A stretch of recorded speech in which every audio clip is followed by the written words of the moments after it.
Hello, this is Chef John from foodwishes.com with the best blackberry ice cream. That's right, I'm going to show you how to make some amazing blackberry ice cream without having to churn it or needing any kind of ice cream maker. And while this may not be as popular as blackberry sorbet, it is definitely richer and more decadent. And when blackberries are in season, this is without a doubt one of my all-time favorite ways to enjoy them. So with that, let's go ahead and get started. With 1.5 pounds of the best blackberries we can find. And I did buy these at the market, which I'm going to use for the ice cream base. But at the end of the video, I'm going to show you how to finish this using the old blackberry smash. And for that, I'm going to use some extra sweet, extra ripe ones I picked on the property. But first things first. And what we'll do is transfer our berries into a saucepan. And then we'll add some white sugar, a little pinch of salt, and then just a little bit of fresh lemon juice. Or lime if you want. They both will work, so you pick. I mean, you are, after all, the fairies of what to add to your berries. But whether you're an elf or a pixie, I do think we want that little bit of acidity to balance the sweetness. And that's it. We can head to the stove, where we will place this over medium heat, and we will give that a stir. And we will wait for those berries to start to break down and for those juices to start to bubble. And if you need to toss in a tablespoon of water to get it started, go ahead. But there's usually a little bit of water attached to the berries from the rinsing, so I was fine. And then what I like to do as soon as those berries start to break down is grab a potato masher, and we will go around crushing those berries, which eventually would break down just from the heat. But this is just going to help things go a little faster. And by the way, a lot of recipes say to puree this in a blender first, but I've always felt breaking up those seeds and pureeing them into the mixture causes an off flavor, or at least a slightly more bitter flavor.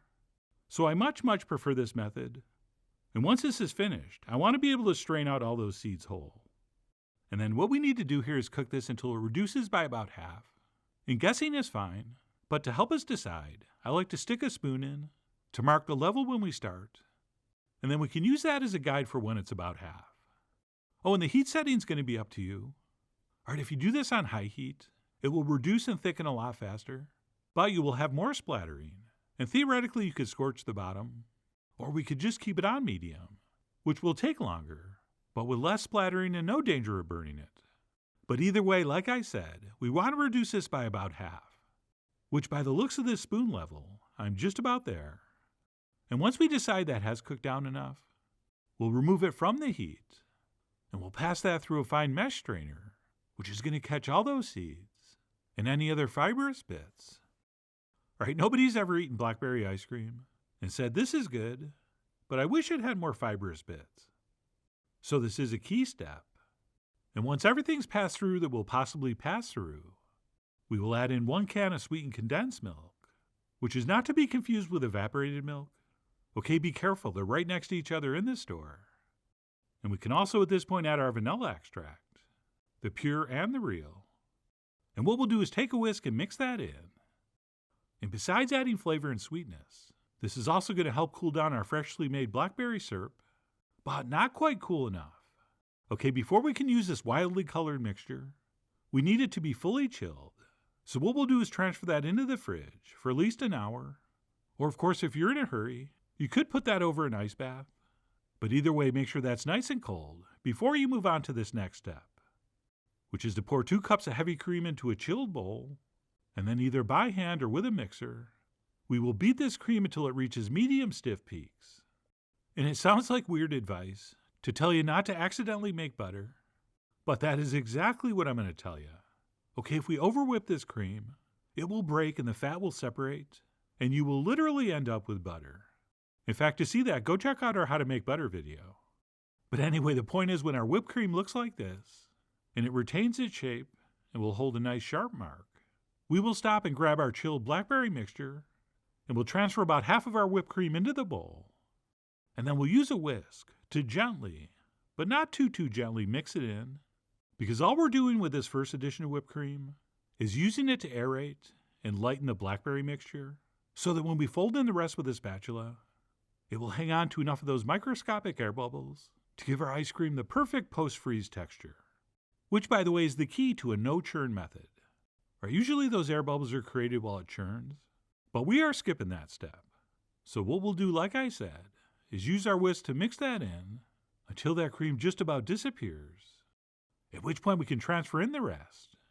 And then we will switch to our spatula, and we will use that to fold it in, by scraping from the bottom and the sides up over the top, with the occasional gentle stir. And while we are going to be a little more gentle than we were with the whisk, we are still not obsessing about knocking out too much air. In fact, I think if you're too gentle, I believe that actually dilutes the flavor a little bit, since that bite of ice cream once frozen is not going to be as dense on the palate.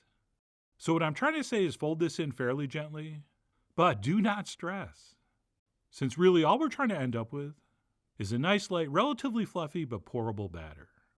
And then once that's been accomplished, we can transfer that into whatever container we're going to freeze it in, which, as you can see from its frosty appearance, I definitely keep in the freezer until I need it. And what we'll do is transfer that in and cover it tightly, and then of course transfer it into the freezer until it's completely frozen solid, which is probably going to take at least 4 hours, but I almost always leave mine overnight. And then once it is frozen, we could go ahead and scoop this out and serve it up. But I highly recommend this optional step that we call the old blackberry smash. And that's where we take a handful or two of our sweetest, most perfect berries, and then proceed to mix and smash them into our ice cream base. And for me, this takes the blackberry ice cream from something that's great to something that is mind-blowing. And yes, of course, you can just mix the berries into the ice cream before you freeze it. But I think using the old blackberry smash method, you get a much better texture, since the fruit doesn't freeze and crystallize. And it also partially melts the ice cream a little bit, and seems to make it even more creamy. Plus, not to mention, it makes everything look so much more gorgeous. And that's it. Once that optional but mandatory step is done, we can serve this up. And if we want, we can garnish with some extra berries. And what I think is the best, blackberry ice cream is ready to enjoy. And anyone lucky enough to enjoy this will have no idea we didn't use a machine, since I think the texture is absolutely perfect. Plus, mixed into that perfect creamy texture of the base, we have that juicy, extra sweet, fresh fruit, which provides not only a great contrast in mouthfeel, but also in flavor as well, since those bits are pure berry, which makes the blackberry flavor of our base even more blackberry-y, blackberry-ish, even more pronounced. Oh, and I really should have chilled this dish in the freezer first, but I didn't, and it was like 100 degrees in my kitchen. So even though I tried to move fast setting up these shots, this ice cream got pretty soft, which is why I did a different one to take pictures for the thumbnail. Which reminds me, this style of ice cream does melt fairly quickly, so this is not an ice cream you want to let sit out. So we want to leave this in the freezer until everyone has a spoon in their hand. But anyway, that's it. When it's summer and blackberries are in season, this should definitely be on the what to make list. But if it's not summer, you can still get some frozen blackberries at the store, and you will still end up with something fairly fantastic. But whether you do that, or use peak of the season fresh berries, either way, I really do hope you give this a try soon. So please follow the links below for the ingredient amounts, a printable written recipe, and much more info as usual. And as always, enjoy.